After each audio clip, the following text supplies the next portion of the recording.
Kia ora tatou. We've got Steve Evans from Families for Justice with us today. Oh, tēnā koe, Steve. How are you? Ho, ho, ho. Merry Christmas. Steve, just wanted to ask you, what's your personal opinion of the investigations that are going on currently? Well, they're exceedingly well overdue. People have been complaining for 30 or 40 years. Maori have been complaining for a long time, particularly around the Oranga Tamariki Child, Youth and Family, New Zealand Family Court abuses, which have, you know, now we've had the Ombudsman report, which came out with the good work that Jean DeHuya and Janet Mason and those people did with stopping the the uplifts in Hastings. We've got the Ombudsman report which came out and said that Oranga Tamariki broke domestic and international law. We've had the report by Oranga Tamariki, which was pretty scathing themselves. We've got rid of Grenier Moss, and Lambert's gone, and there was an interim CEO. He didn't last too long, and now there's another CEO. Let's see how long he lasts. We've had the Child Commissioner's report, which was pretty scathing, and sadly, I think that New Zealanders are not getting educated with the fact that the real history of what was going on with some of these abuses by the government were actually set in law many, many years ago, and people just don't seem to know about them. Jean DeHuya is an absolute amazing encyclopedia on what our colonial ancestors did to harm families, particularly Maori families. And then, of course, you've got the Royal Commission on Abuse in State and Faith-Based Care, and all those incredible warriors that first got it off the ground.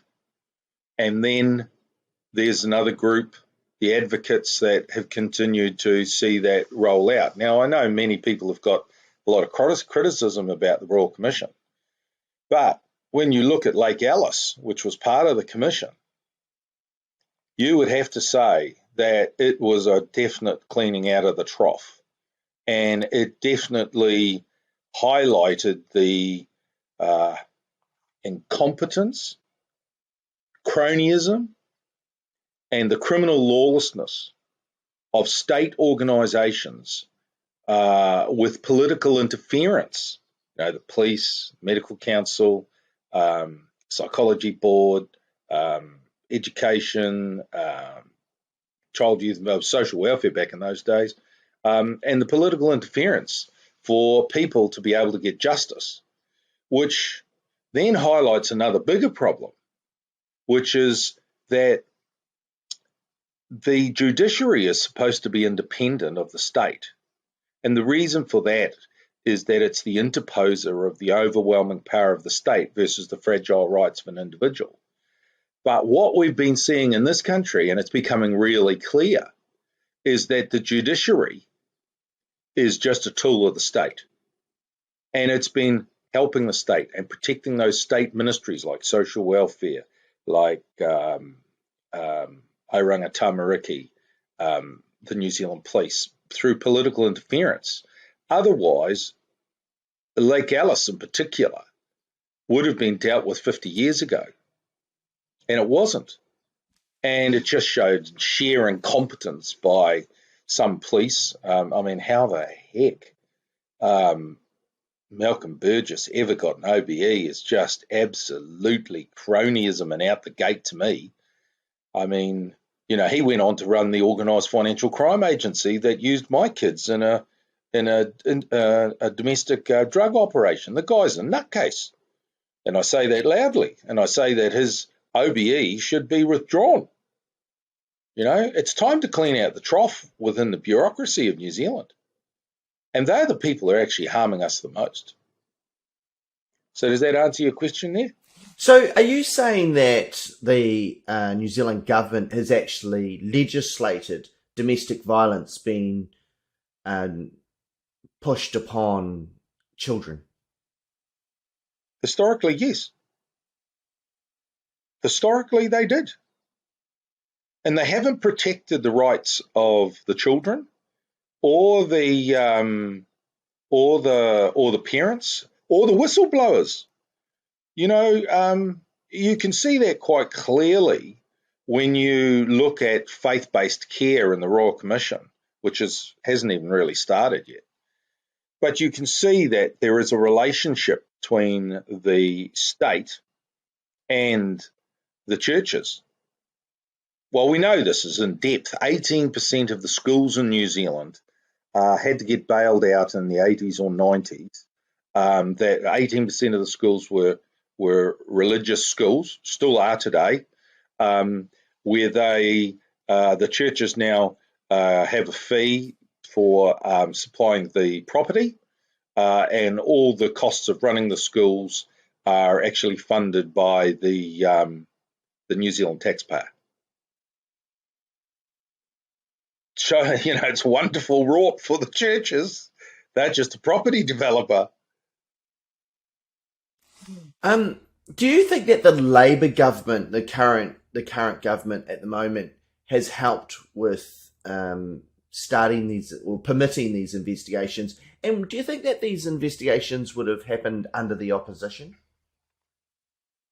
Okay, I'm only going to make comment with regards how well they've done in this particular area of the investigations into Oranga Tamariki. They haven't even started on the judiciary. There's other organisations. There's the Ministry of Education, etc., etc. I'm not going to get onto my view on the pro-choice argument, but I believe that without this Labor government, and I mean this one, because all the other ones before covered up things like Lake Alice and the abuses that were going on, this Labor government has been pretty unique. And you wouldn't have got it under National. They wouldn't have bothered. In fact, they were deep in it. But in saying that, I have seen emails to, the current Prime Minister of New Zealand naming MPs that were doing things that they shouldn't have been. Some are alive, some are dead. And I imagine that's going to eventually come out as well. As to what the national MPs were doing, I don't know. But I can say, hand on heart, without the current Labor government, I don't think that any of this would have even been remotely revealed as to the part that the bureaucracy of the government plays in abusing New Zealand citizens. So, Steve, how do you see 2022 panning out? Right. Well, firstly, the most key thing that is going to pan out is the COVID situation, whether there is investigation done on a global basis to look at it, to see what is real, to see what isn't. That's number one. Number two, that's going to affect the economics of our countries. I was reading in The Economist that they're projecting a 5% rebound in the economies next year, but that will be dependent on what next variant comes out or doesn't come out.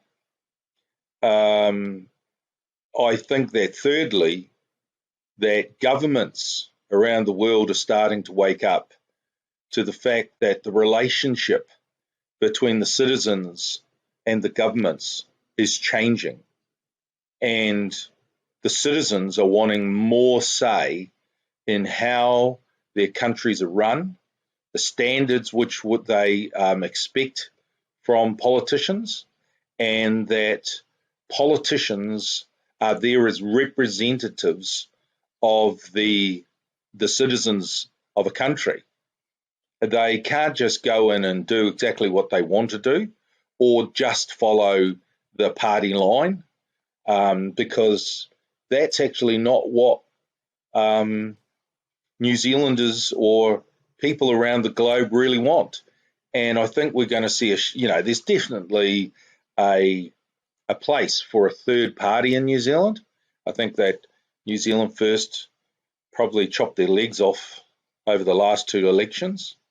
I don't know if they'll recover, but there definitely needs to be a balancing act between the two large parties, or the two large groups, which would be New Zealand and ACT and Labour and the Greens. Whether the Maori Party can take that role as the middle ground would be interesting. But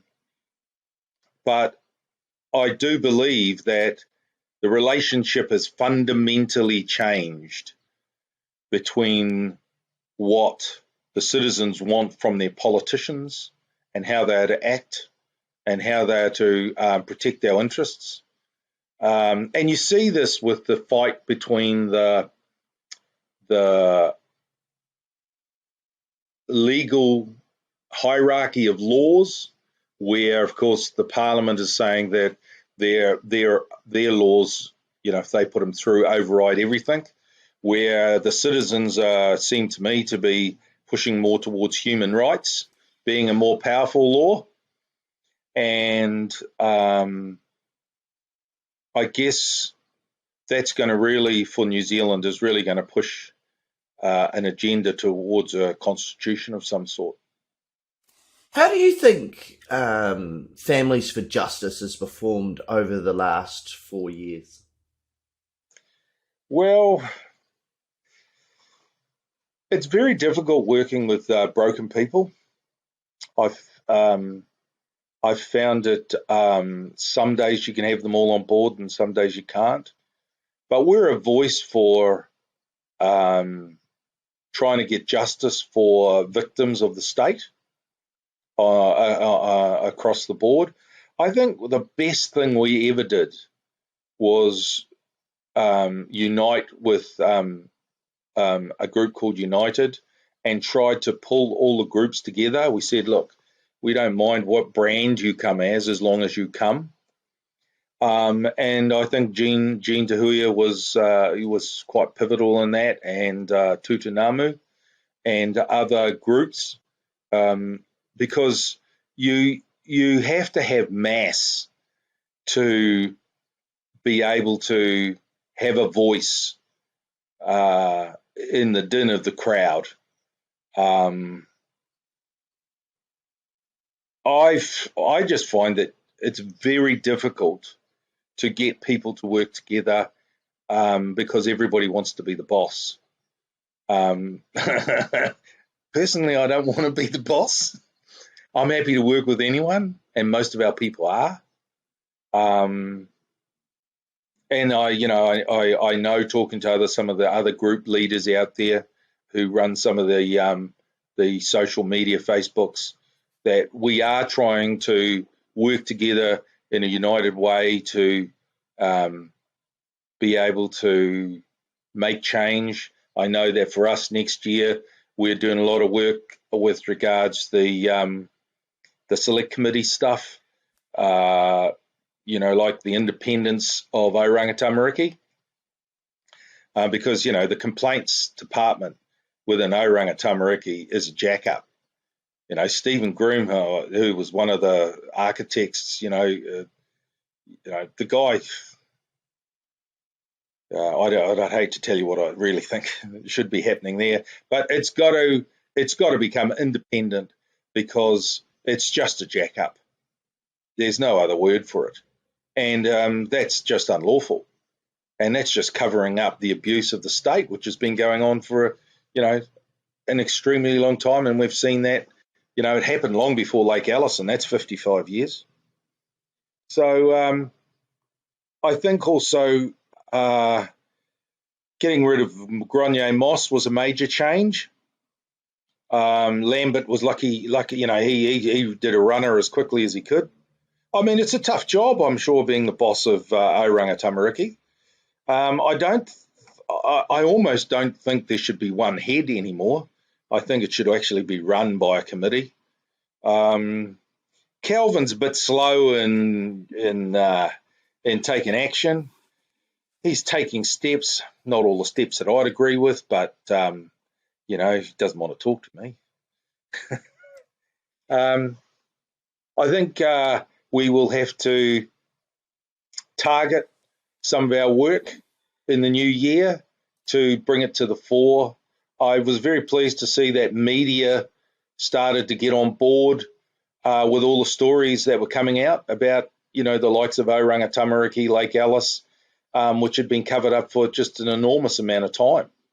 And that's probably the best thing that happened with regards to advising our citizens that we're not conspiracy theorists. This is actually real. Okay, well, thanks for joining us today, Steve. Really appreciate your time. Pleasure. Kia ora. Pleasure. Cheers.